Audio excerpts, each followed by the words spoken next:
Twin political storms gathered more force today over potential misdeeds at the IRS and the seizure of reporters' phone records. The Attorney General faced questions before the House Judiciary Committee, and the administration came under new criticism.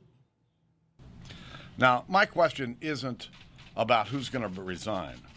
My question is, who's going to jail over this scandal? House Speaker John Boehner led the way this morning as Republicans stepped up demands for action in the scandal at the Internal Revenue Service. There are laws in place to prevent this type of abuse.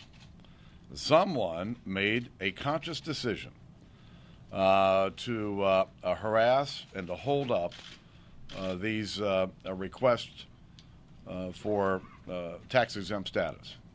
That followed last night's release of a report from the Treasury Department's Inspector General. It found the IRS used inappropriate criteria that identified for review Tea Party and other organizations applying for tax-exempt status based upon their names or policy positions. And there was more. USA Today reported that during the same period, the IRS approved perhaps dozens of applications from similar liberal and progressive groups.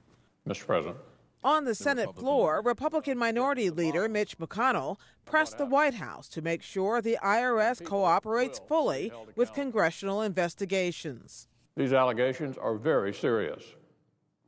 That there was an effort to bring the power of the federal government to bear on those the administration disagreed with in the middle of a heated national election.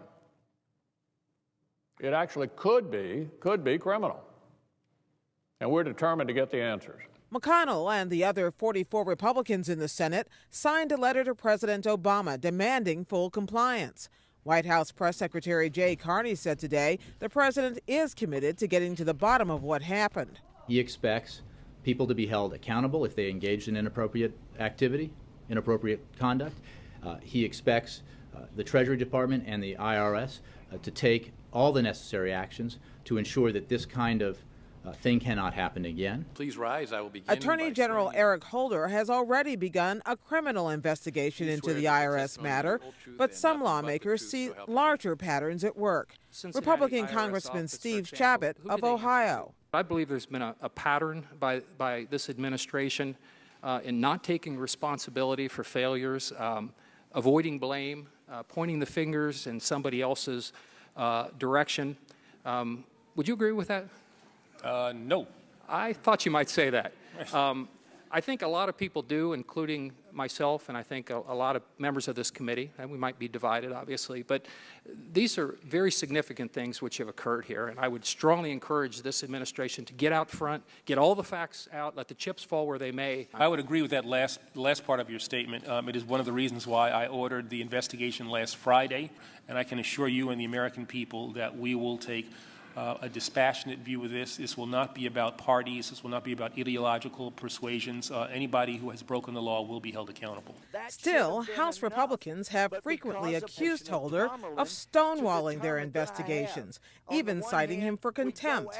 That bad blood was on sharp display when Holder's leading critic, California Congressman Darrell Issa, complained the department failed to hand over emails in another matter involving the Civil Rights Division. I will certainly look at the request. It's not something that I have personally been involved in, but I'll look at the request and try to be as responsive as we can. I'm sure there must have been a good reason why only the to and from parts were provided. Yes, you didn't want us to see the details. Mr. Attorney General, knowing the to and from, typically do. Knowing the to and... I'm not going to stop talking now. Characterize something as something close to Mr. Chairman, would you inform the witness as to the rules of this committee? Appropriate and is too consistent with the way in which you conduct yourself as a member of Congress. It's unacceptable and it's shameful. Holder also faced criticism from lawmakers on both sides of the aisle about the Justice Department's decision to subpoena phone records from the Associated Press. It's part of an investigation into leaks about a failed terror plot last year.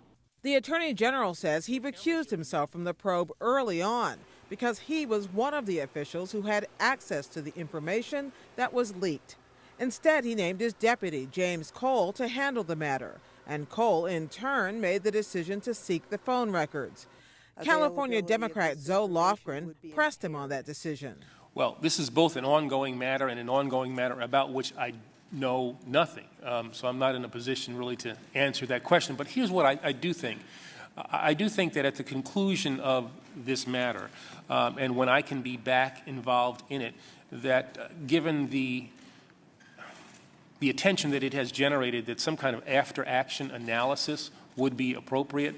But it seems to me the damage done to a free press is substantial and will continue until corrective action is taken. And I would hope that we might be able to further pursue this, Mr. Chairman, and get some clarification on future action, either through legislative efforts or through further revision of the Code of Federal Regulation by the administration, because I think this is a very serious matter that